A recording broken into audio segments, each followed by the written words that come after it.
오늘 본문의 말씀은 주전 720년경에 우리가 잘 아는 하나님의 귀한 대선지자 중에 한 사람 이사야가 그 당시의 배경을 생각을 하면서 하나님의 귀한 영의 인도하심을 받아서 예언을 한 책입니다.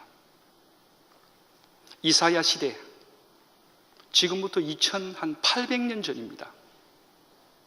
우리와는 너무나 시대적으로 상황적으로 동떨어져 있는 상황입니다. 그러나 그들이 가지고 있었던 그들의 삶의 영적인 문제는 우리와 전혀 다를 바가 없었습니다. 그 당시에 청년 이사야, 귀족의 아들이었습니다. 이사야서 6장에 보면은 하나님의 귀한 성전을 찾아가서 젊은 청년 혼자서 그 당시의 사회 악을 보면서 하나님께 기도를 드립니다. 그럴 때 하나님께서 임재하시면서 서랍들 가운데서 거룩한 하나님의 모습을 보여주십니다. 이 이사야의 마음을 성전으로 이끌었던 그 배경이 5장에 나옵니다. 이제 여러분 댁에 가셔가지고 5장 후반절에 보시면은 한 구절이 6번 나옵니다. 거기에 6가지의 범죄가 7가지의 범죄가 나옵니다. 화 있을진저, 화 있을진저, 화 있을진저, 화 있을진저. 우리 주님 예수님께서도 산상보훈에 보시면은 굉장히 우리 주님의 마음을 분노하게 되셨을 때에 우리 주님께서도 화 있을진저라는 단어를 쓰셨습니다. 사랑의 하나님께서, 사랑의 우리 주님 예수께서 화라는 단어를 썼을 때는 이것은 대단한 저주인 것입니다. 이스라엘 백성에게 6번이나 화 있을진저를 쓰시면서 그들의 삶의 영적인 상태를 하나님께서 꼬집어주고 계시는 것입니다.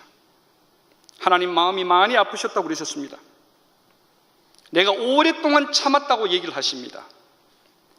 그 7가지의 죄목은, 첫째는 이스라엘 백성의 욕심을 보고 화 있다라고 얘기를 하셨습니다. 집을 한 채 가지고 있는데 이것에 만족함이 없다는 것입니다. 2채, 3채, 10채 끝이 없다는 것입니다. 만족함이 없고 욕심이 끝이 없었다는 것입니다. 남에게 나눔이 없이 자기만 취하겠다는 것입니다. 욕심, 화 있을진저. 2번째로는 방종입니다. 내 마음대로 한다는 것입니다. 누구도 나를 조절할 수가 없고 내가 하고 싶은 대로 내가 하는 그들에게 화 있을진저라고 그랬습니다. 3번째, 현재 지금 우리의 사회와 전혀 다를 바가 없습니다. 그 당시에도 물질주의가 최고였습니다. 물질로, 돈으로 모든 것을 해결하는 사회였습니다. 물질 만능주의였습니다. 모든 일들은 물질로 통했던 것입니다. 그래서 물질주의로 쫓아가는 그들에게 화 있을진저라고 그랬습니다. 그리고 4번째 하나님께서 화 있을진저 하는 것은 도덕 기준이 상실되었던 그 당시의 사람들입니다. 하나님께서 분명히 모세를 통해서 이스라엘 백성에게서는 이것은 하라, 이것은 하지 말라 하나님의 법을 주셨습니다. 그런데 이들은 자기의 마음이 기준이었습니다. 하나님이 주신 귀한 법을 그들은 무시를 했던 것입니다. 그래서 그 4번째로는 도덕 기준이 상실이 되었던 것입니다. 그 다음에는 자기의 삶을 모두 다 자기가 안다고 생각을 하고 자기의 과거, 현재, 미래를 알고 있으면서 내가 그 삶을 핸들할 수 있다, 조절할 수 있다고 생각하는 자만 속에 빠져 있었던 것입니다. 그 자만이 5번째입니다. 내가 내 삶을 알 수 있다고 생각하는 그 자만한 그들에게 하나님께서 얘기를 하셨습니다. 너희들에게 화가 있을 것이다. 6번째는 절제하지 못하는 삶이었습니다. 그들의 마음은 하고 싶은 대로 했습니다. 가고 싶은 대로 갔습니다. 발이 가고 싶은 대로 갔습니다. 마음이 가는 곳으로 갔습니다. 마음을 브레이크를 거는 절제가 없었습니다. 그래서 그들의 삶은 무절제였습니다. 마지막으로 7번째입니다. 그들은 성실성을 상실했습니다. 진실함이 없었습니다. 입만 열면은 거짓말이었습니다. 상황에 맞게끔 합리화시켰습니다. 거짓이 자기의 행동 속에 늘 함께 했던 것입니다. 하나님과 진실되고 하나님과 바른 교제가 없었습니다. 그러한 그들의 삶, 부족한 여러분 앞에 서 있는 저의 삶과 별 다를 바가 없습니다. 이스라엘의 그 7가지의 죄로 통해서 6번이나 화가 있을 것이다, 화가 있을 것이다. 욕심, 방종, 물질주의, 도덕기준 상실, 삶의 자만과 교만, 무절제, 성실성 상실, 이러한 죄를 보고 젊은 이사야가 마음이 아팠던 것입니다. 그러한 상황 속에 여호와께서 노를 바라시고 그들 위에 손을 들어 그들을 치셨습니다. 성경은 다르게 얘기를 합니다. 하나님의 귀한 아들, 딸들, 하나님의 귀한 딸들로 살아가야 되는 그들에게 그들은 불효자가 되었던 것입니다. 하나님 아버지의 마음을 찢어지게끔, 아프게끔 했던 것입니다. 그리고 성경의 호세아의 예언대로 귀한 아내로서 우리와 결혼하신 신랑 아버지 하나님을 우리는 엄난 속에 그 믿음의 지조를, 사랑의 지조를 저버린 것이었습니다. 그러한 이스라엘, 가슴 아프게 하나님께서 그들의 삶의 마음에 새 판을 짜십니다. 그러기 위해서 사랑하는 그 아들을 70년 동안 바벨론으로 유수를 보내버립니다. 그것을 새 판 짜기를 하시는 것입니다. 하나님께서는 얘기하십니다. 내가 오랫동안 조용하고 잠잠하게 참았으나, 오랫동안 참았으나 내가 해산하는 여인같이 부르짖으니 숨이 차서 헐떡거린다. 42장 14절의 말씀입니다. 우리 하나님의 마음이 헐떡이고 계시는 것입니다. 한 세대가 지나갔습니다.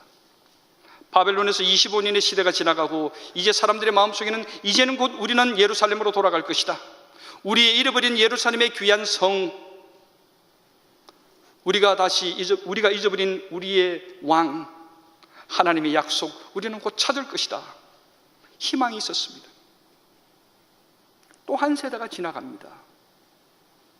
그럴 때 이들의 마음속에는 점점 희망이 사라집니다. 시간이 지나가므로 그들의 마음속에 삭트는 것은 우리는 내 조국으로 돌아갈 수가 없다. 그러면서 두 가지 이유를 댑니다. 하나는 우리 조상들이, 우리 부모들이 너무나 큰 죄를 저질렀다. 이 타향살이에서 우리는 우리 고국으로 돌아갈 수가 없다라는 죄의식 속에 빠져들어갑니다.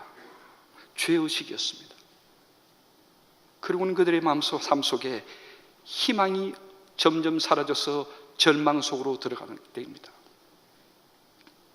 절망 속으로 빠져들어가는 이들에게, 그러한 그 상황 속에 이사야는 오늘 여러분과 저 뒤에 있는 이 귀한 예레미야 29장 11절에 나오는 말씀, 미래와 희망을 주기 위해서 하나님께서 이사야를 통해서 오늘의 귀한 이 본문의 말씀을 주시는 것입니다. 그 시대적 배경, 죄의식이 그렇게 팽배해 있고 삶의 희망은 없어지고 눈앞이 캄캄한 그들에게 거룩하신 이가 이르시되 그런즉 너희가 나를 누구에게 비교하여 나를 그와 동등하게 하겠느냐 하시니라. 너희는 눈을 높이 들어 누가 이 모든 것을 창조하였나 보라. 주께서는 수요대로 만상을 이끌어내시고 그들의 모든 이름을 부르시나니 그의 권세가 크고 그의 능력이 강함으로 하나도 빠짐이 없느니라.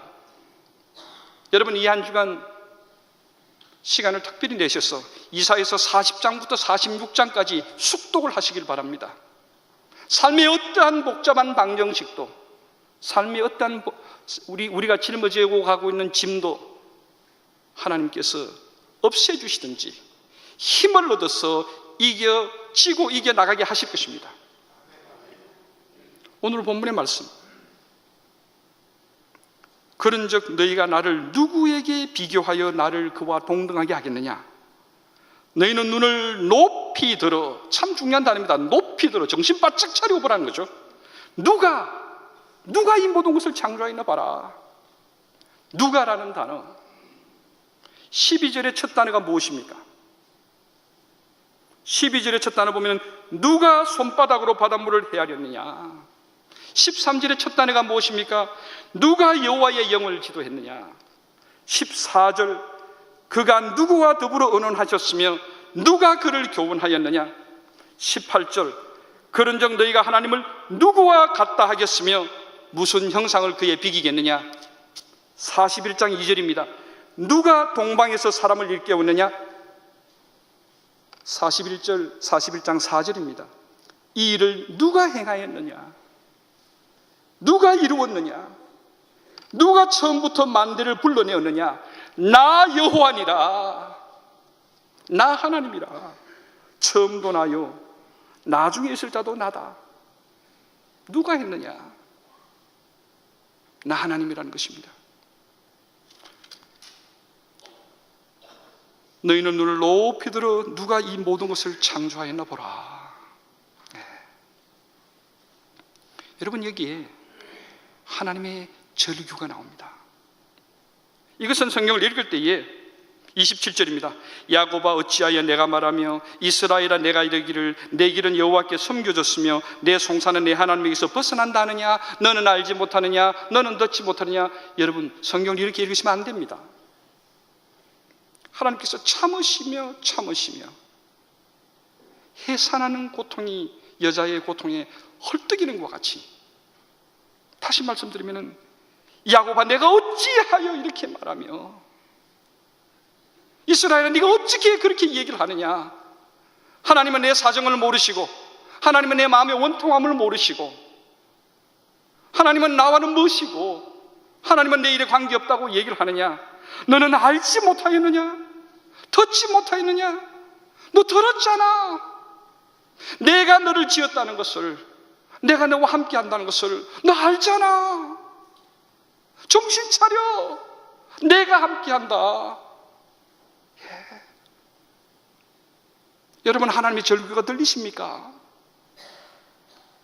하나님께서 하나님의 그 크신 입으로 여러분과 저에게 외쳐주시는 것입니다.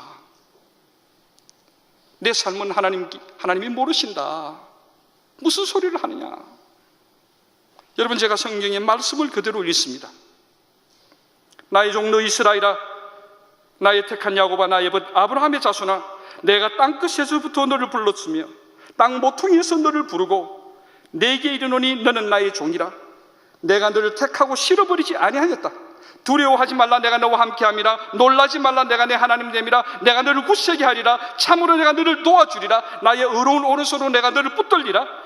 나 여호와 너희 하나님이 내 오른손을 붙들고 내게 이르기를 두려워하지 말라, 내가 너를 도울 것이라. 버러지 같은 너 야곱아, 이스라엘 사람들아, 두려워하지 말라. 나 여호와가 말하노라. 내가 너의 구속자가 됨이라. 나 여호와가 의로 너를 불렀은즉 내가 너 손을 잡으리라. 야곱아, 너를 창조하신 여호와께서 지금 말씀하시느니라. 지금 말씀하시느니라. 이스라엘아, 너를 지으신 이가 말씀하시느니라. 너는 두려워하지 말라. 내가 너를 구속하였고 내가 너를 지명하여 불렀으니 너는 내 것이다. 내가 물 가운데 지날 때에 내가 너와 함께 할 것이라. 강을 건널 때에 물이 너를 침몰치 못할 것이고 내가 물 가운데 지날지라도 불 가운데 지날지라도 타지도 아니할 것이요 불꽃이 너를 사리지도 아니할 것이라. 내가 내 눈에 보배롭고 존귀하다. 내가 너를 사랑한다. 내가 너의 하나님이다. 여러분, 43장 이후로 들어가 보시면요, 보라 내가 새 일을 행하리니 이제 나타날 것이다. 너희는 그것을 알지 못한다. 그러나 내가 할 것이다. 이 백성은 내가 나를 위하여 나의 영광을 위해 나를 찬송하기 위해서 만든 나의 아들 딸들이다. 나는 처음이요 나는 마지막이요 나 외에 다른 신이 없다. 나 외에 다른 신이 없다. 너희는 나의 정인이다. 나 외에 다른 신이 없다. 나는 여호와라. 나 외에 다른 신이 없다. 나밖에 없다.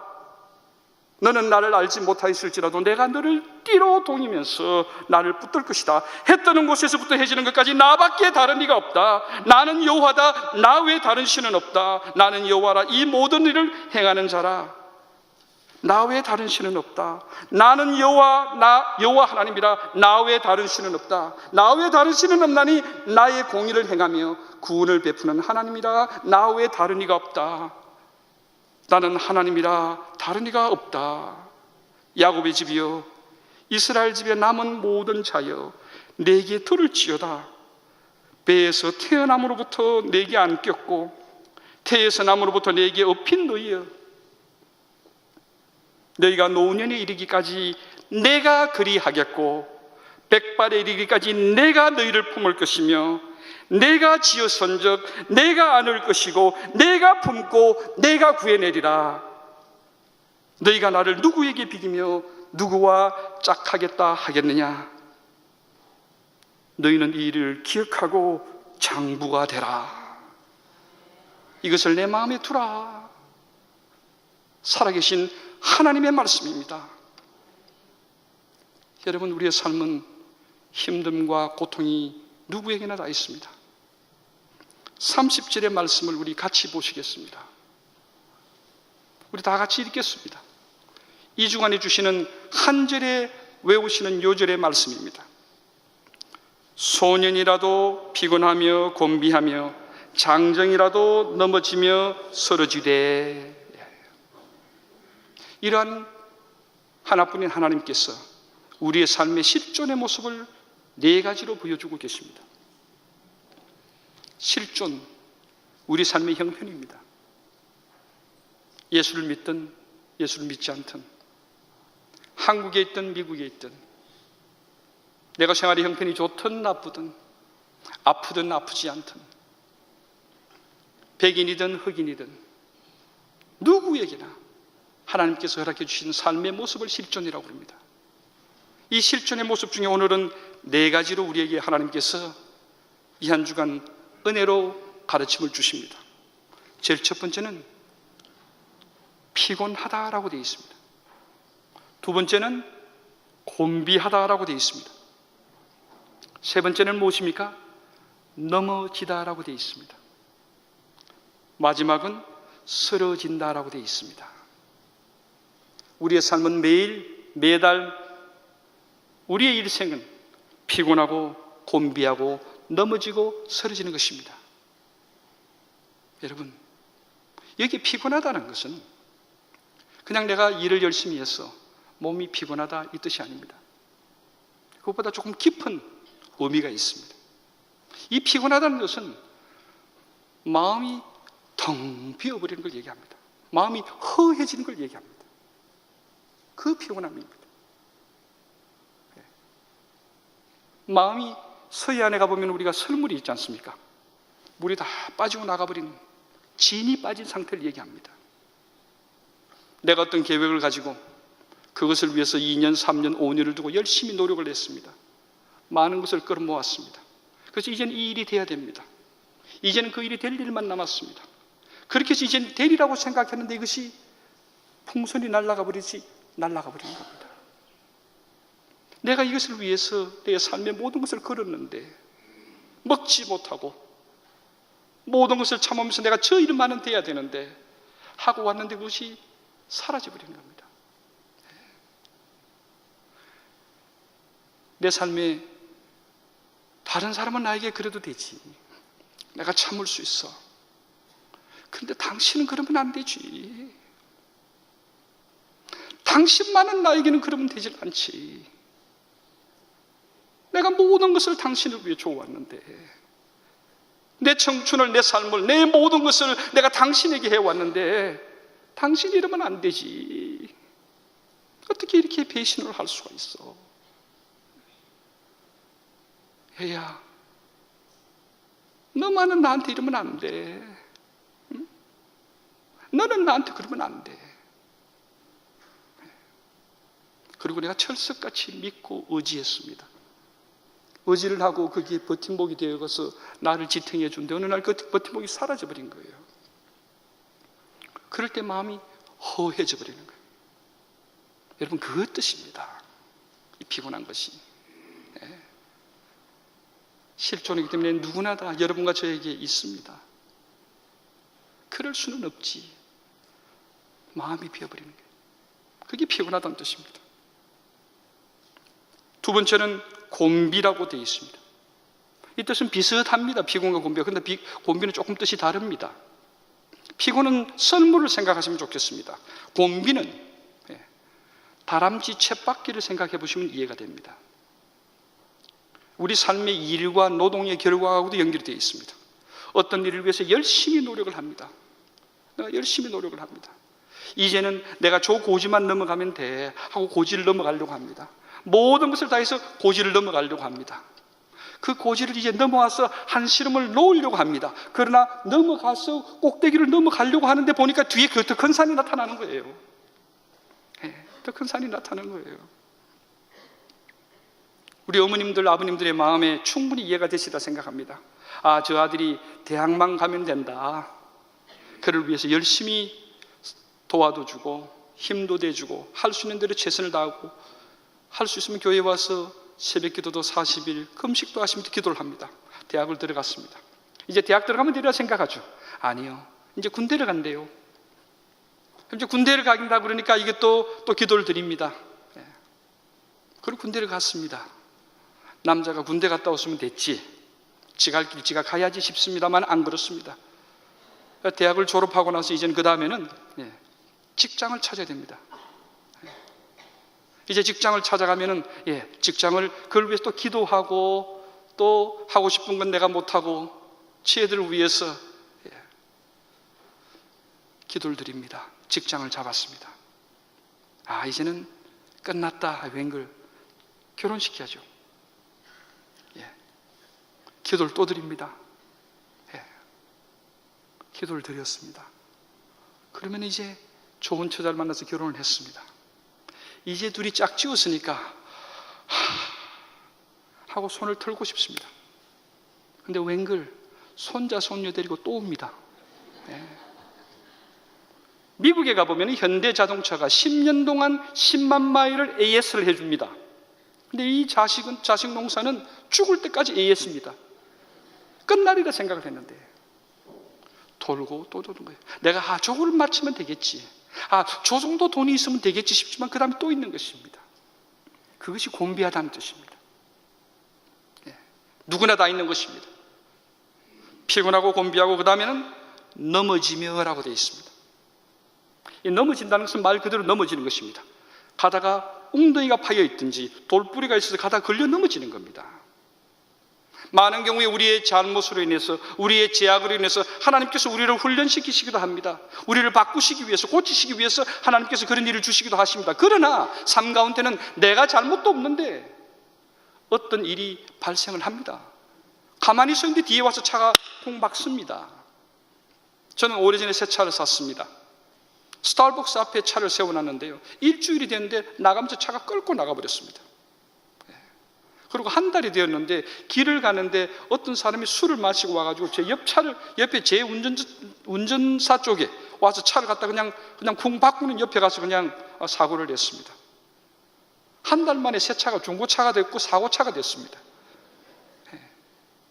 이런 일입니다. 내가 생각도 못했는데 어느 날 비보를 듣습니다. 어려움을 당합니다.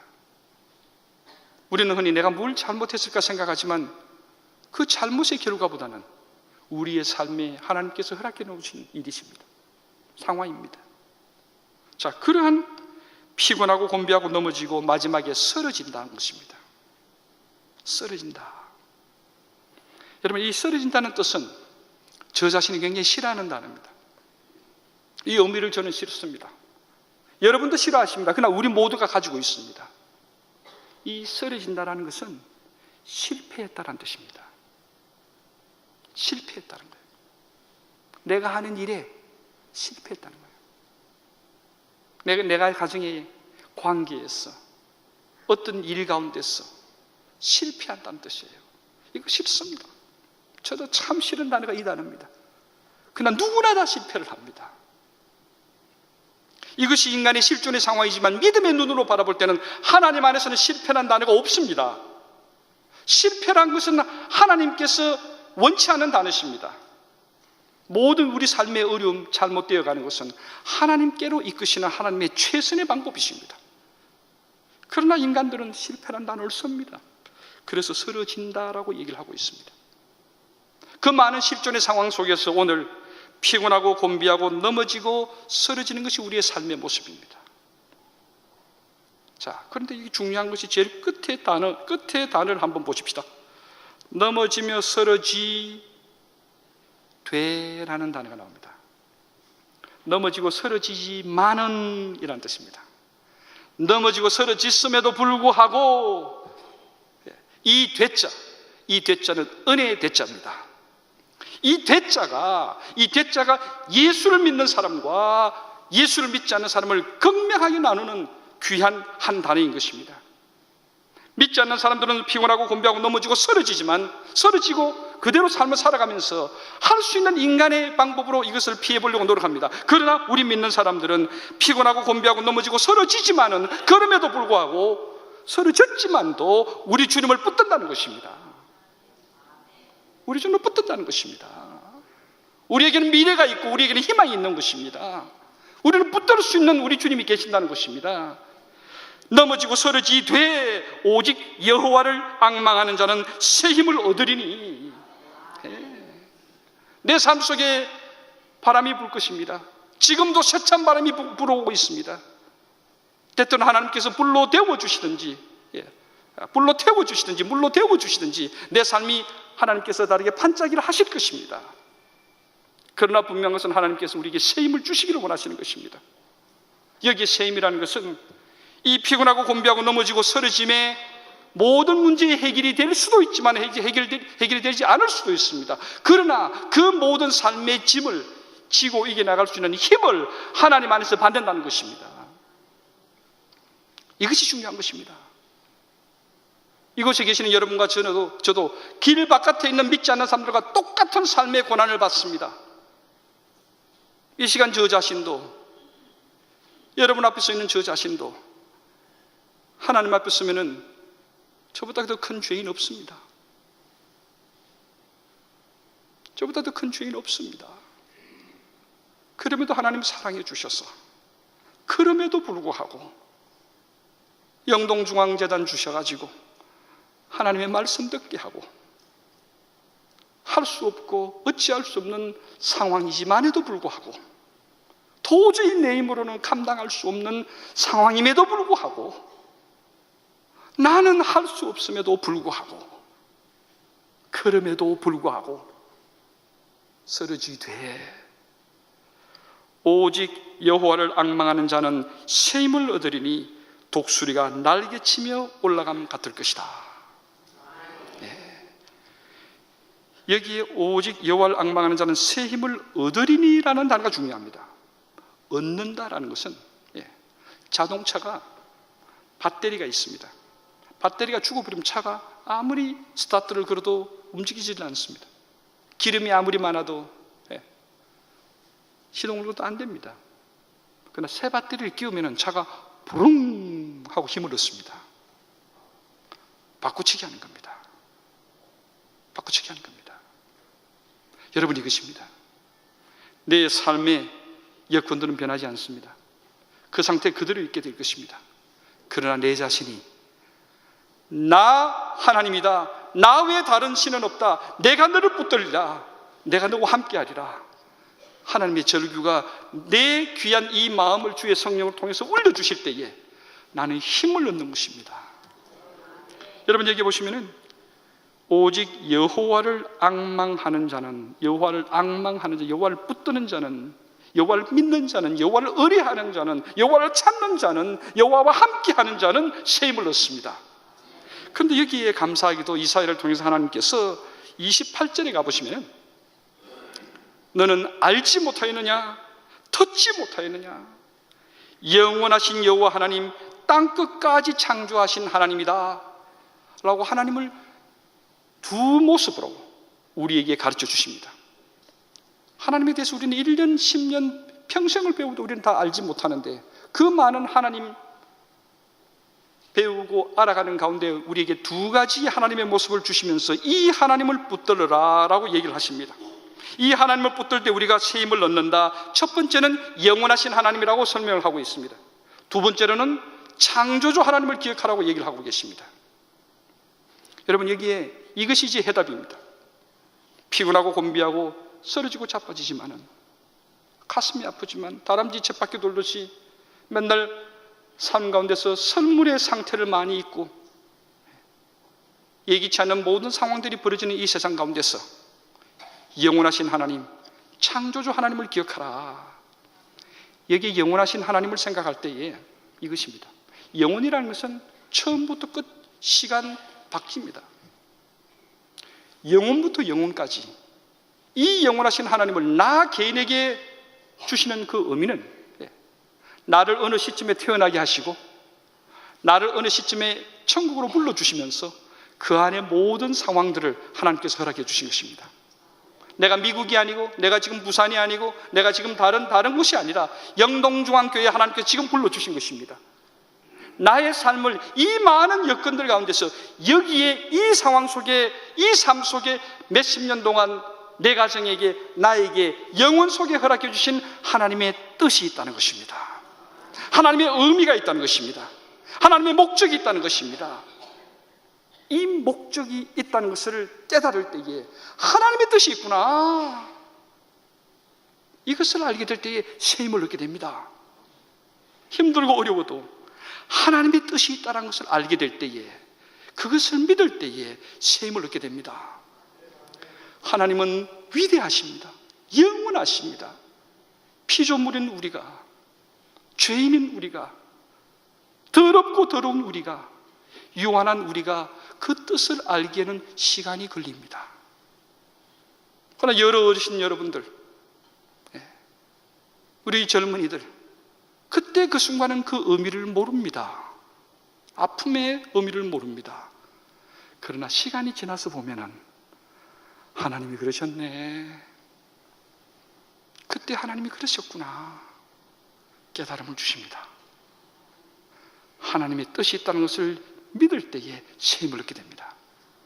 영원하신 하나님을 붙든다는 것은 하나님의 뜻이 지금도 내 삶 속에 왜 이런 고난이 나올까? 내가 왜 이런 일을 당해야 될까? 그 질문에는 답이 없습니다. 그래서 하나님께서 내가 여호와다, 내가 너를 붙들고 있다. 하나님의 손이 너무나 크시기 때문에, 하나님의 눈이 너무나 크시기 때문에 우리가 보지 못하고 느끼지 못한다 할지라도 하나님은 치명하여 내가 너를 불렀나니 너는 내 것이다. 내가 너를 붙든다. 내가 너를 쓸어버리지 않겠다. 지렁이 같은 야곱아, 내가 너와 함께한다. 하나님의 뜻이 있다는 것입니다. 곧 그 뜻을 설명해 주시면서 우리로 통해서 찬양을 받으시기를 원하십니다. 이 영원하신 하나님과 더불어서 창조주 하나님을 믿는 것입니다. 땅끝까지 창조하신 이를 붙들어라. 창조란 단어는 간단합니다. 그것을 우리에게 적용할 때에 창조, 없는 데에서 만들어내는 것입니다. 전혀 없었던 곳에서. 이 세상 역사에 여러분 앞에 서 있는 부족한 저는 두 사람이 없었습니다. 저 하나입니다. 여러분도 마찬가지입니다. 나를 이 세상에 만드신 분, 하나님께서 책임지십니다. 나를 나로 만드신 분, 창조란 단어가 나오면 책임이라는 단어를 생각하십시오. 영원이라는 단어가 나오면 뜻으로 생각하십시오. 하나님께서 나를 만드셨기 때문에, 하나님께서 나를 지으셨기 때문에, 하나님께서 분명히 약속하셨습니다. 너희가 노년에 이르기까지 내가 그리하겠고 백발에 이르기까지 내가 너를 품을 것이라. 내가 지었은즉 내가 업을 것이고 내가 품고 내가 구하여 낼 것이고 내가 너를 지키리라. 내가 너를 만들었다. 내가 책임지리라. 내가 책임지리라. 여러분, 우리의 삶은 누구에게나 다 있는 고난입니다. 아픔입니다. 도전입니다. 힘듦입니다. 그러나 그거를 통해서 나의 불효의 모습을, 나의 부족한 모습을 하나님께서 찢으시고 넓히시고 다듬으시는 것입니다. 그게는 아픔이 따릅니다. 그러나 그 모습을 통해서, 그 고통을 통해서 하나님이 우리에게 축복을 주시기 원하시는 것입니다. 이 축복을 주시기 원하시는 것입니다. 여러분, 귀한 하나님의 종 이사야, 그들의 삶 가운데 욕심, 방종, 물질, 도덕 기준, 거짓말 이런 것들이 난무했지만은 삶 가운데서는 피곤하고 곤비하고 넘어지고 쓰러졌지만 그럼에도 불구하고 영원하신 하나님, 하나님의 뜻이 분명히 있다. 창조하신 하나님, 하나님이 책임지신다. 나는 이것을 믿을 때에 우리는 날개치고 올라갈 것입니다. 천국으로 갈 것입니다. 믿는 사람들의 귀한 생각은 이 세상에서 내가 무엇을 남길 것인가가 중요한 것이 아니라, 이 세상의 유언이 무엇이 될 것인가가 중요한 것이 아니라, 내가 우리 주님 만났을 때에 나의 첫 얘기가 무엇이 될까? 우리 주님 만났을 때에 내가 무슨 얘기를 처음으로 드려야 될까? 10년 뒤가 아니라 지금 내일 부르시더라도 내가 그 첫 얘기가 무엇이 될까? 그러한 지혜를 가지고 여러분과 오늘 이 한 주간 살아가셔서 여러분 생애 최고의 한 주간이 되시기를 간절히 기도드립니다. 기도드리겠습니다.